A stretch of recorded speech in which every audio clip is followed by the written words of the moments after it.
Today we're going to talk about the dynastic cycle in China. We're not going to spend a lot of time talking about individual Chinese dynasties. That is what your reading is for. However, we're going to take a look at China from a 30,000 degree altitude and just look at the general themes of how dynasties came and went. To start, we're going to start at the beginning with the Jia dynasty. Now, the Jia, there's some question whether they actually existed. One of the main reasons for this is they didn't have their own written language. And so most of what we know about them come from the dynasty that conquered them. And of course, this dynasty is going to make the Jia look as bad as possible in order to justify why they were able to and why it was right for them to knock off the Jia dynasty. However, recent archaeological discoveries have shown that some of the things that this next dynasty is going to tell us about the Jia were actually true. And one of these was the creation of earthenwork dikes that were designed to help drain off the swamplands of northern China. Now, this is important in the development of the history of China, because what this tells us is that we were at a point until about 2100 before the Common Era where agriculture still served as a resource, right? Around 2100 is when it's going to turn into a commodity. And we know it's now a commodity because if you have enough agricultural land, you're not going to be bothered with draining off swamplands. Draining of swamplands takes a lot of organization. And so that sort of organization is only possible with the development of a strong central government. And so we do know, because of the existence of these earthenwork dikes, that the Jia did in fact exist. But moving on, the dynasty that tells us about this is one that's known as the Shang. And you'll notice there, 1766 to 1045 before the Common Era. This is not a typo. This is pretty normative in Chinese history. Once a dynasty becomes established, it tends to last for a very long time. And so this is a theme that we're going to see again and again. So it's the Shang that tell us about the Jia, and it's the Shang that are really going to set the foundations for Chinese civilization to come. That is, led by a small aristocratic class, the existence of a small but growing middle class, and then the vast majority of the population consisting of a very large peasant class that's engaged in agricultural pursuits. Well, eventually the Shang are going to be overthrown by our next dynasty, known as the Zhou dynasty. And what's important about the Zhou is, again, they build upon the foundations led by the Shang, but they give us our justifications of why they're allowed to knock off the Shang dynasty. And this is what gives us what's known as the mandate of heaven. It really helps to explain the dynastic cycle. See, there's this idea that there's this concept, this metaphysical concept known as heaven, and it is absolute perfection. Now, opposite that absolute perfection is the reality of earth. And standing between the two, serving as the balance between heaven and earth, perfection and reality, is the person of the emperor. And as long as the emperor is capable in their responsibilities, well, then that balance is maintained, and the dynasty maintains the mandate of heaven. And so the problem is when things start to go wrong. And when things start to go wrong, there's many examples and symbols of what's happening. You can see here with this old dynasty on your graphic that the taxes are too much. The government stops protecting people, infrastructure decays, they treat people unfairly, and so all of that is a sign of losing a mandate of heaven. And that leads to floods and earthquakes, peasant revolts, invaders from the outside, bandits from the inside.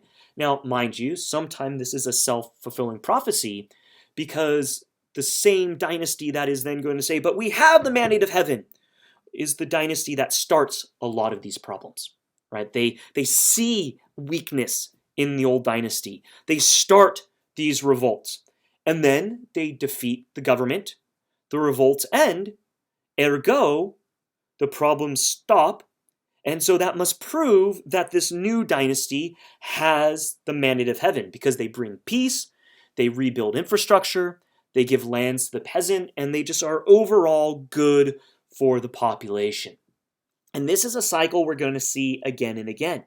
And this is why there's such long-term stability in Chinese dynasties. I mean, after all, the people that are going to suffer the most from a change of governance are the poorest amongst civilization. And so the last thing they want to see is their government to lose the mandate of heaven. Because if they do, there's going to be famine, there's going to be revolts, there's going to be just all this nastiness going on.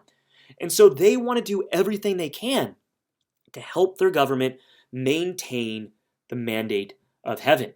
It's also why there tends to be a pretty easy transition once the fighting is over between one dynasty and the next. Because that new dynasty is bringing back peace. And again, what the people want is peace.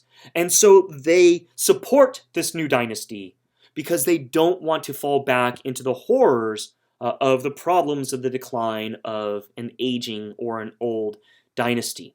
And so that is what is going to again happen to the Zhou. Now, immediately after the Zhou, no dynasty is able to latch on to extreme power. Instead, we get to this very decentralized, unstable period of time in Chinese history that will last for a number of centuries. And then we see our next trend, that the dynasty that comes to power after these destabilizing times doesn't tend to stay around for too long. In this case, it's the Qin dynasty. Now, even though the Qin are only going to be around for about 15 or 16 years, they're extremely important for Chinese history. For one, they reunify a central government. And two, the Qin gave their very name to what we know today as China. This shows how important they are to Chinese history, that their very name represents China today. But still, they weren't very well liked by the people, and that's because they had to rule with such an iron fist. But think about this, right? Going from a time of trial, a time of warfare, the next group comes in, they're hard-fisted, they bring back stability, and things get better. But there's always going to be a segment of the population that doesn't like that hard-fistedness. And so proclaiming, right, that the emperor has lost that mandate of heaven, look how poorly he treats his people. Enter the Han dynasty. And so the Han, again, are representative of the stability. Now you might look up there and say, but there's only 4 years, but this is 206 before the Common Era to 220 of the Common Era, right? So it goes across the millennial divide. They're around for over 400 years. And once again, stability reigns. Now, after the Han, there's again a period of destabilization. This one, again, lasting about 300 years, until eventually the Shui grab onto power and authority. And again, you can see here, right? They don't last for very long. That's part of the cycle. But they come in, they re-establish stability, and when they lose the mandate, the next to grab onto it around about 300 years. So again, this cycle is ongoing, right? A long-term stability punctuated by short periods of destabilization, followed by a short dynasty that recreates a power and authority in a centralized sense, and then the dynasty that immediately follows that is one that will again have long-term viability, right? Long-term stability.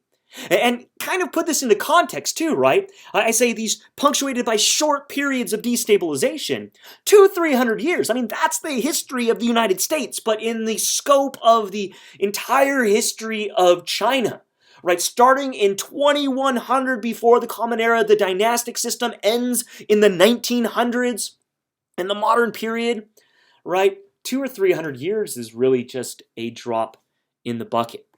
But again, the Tang have long-term stability. Now, every so often a curveball is thrown in, and after the fall of the Tang, we have a period of time known as the Five Dynasties. It lasts from 907 to 960, and the thing about this period of time is there's going to really be the development of 5 different dynasties.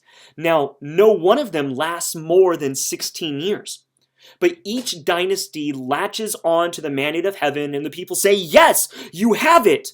But they're not able to hold on to it for longer than a generation. But still, eventually that time period comes to an end, and eventually, right, we get back to our long-term stability. The Song from 960 to 1279, the Huan or the Mongol dynasty for about a century, the Ming lasting another 300 years, and then finally, going beyond the time period of this course, but bringing us to an end of the dynastic period, the Qing dynasty. And so, yes, I ran through all of this very quickly, but the point I wanted to make was the big picture, right?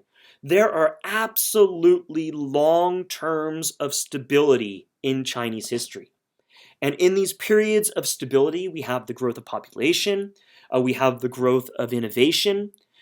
During those periods of instability, we do have a shrinkage of population, but every time we get back into stability, we have a larger population base to grow upon. And so this is why China is the size it is today. A lot of it has to go with, as far as population demographics go, right? Not land-wise so much, but population demographics. Those long periods of stability is going to lead to prosperity. Prosperity leads to hope. Hope leads to the desire to have larger families. And so from generation to generation, dynasty to dynasty, the population of China continued to grow.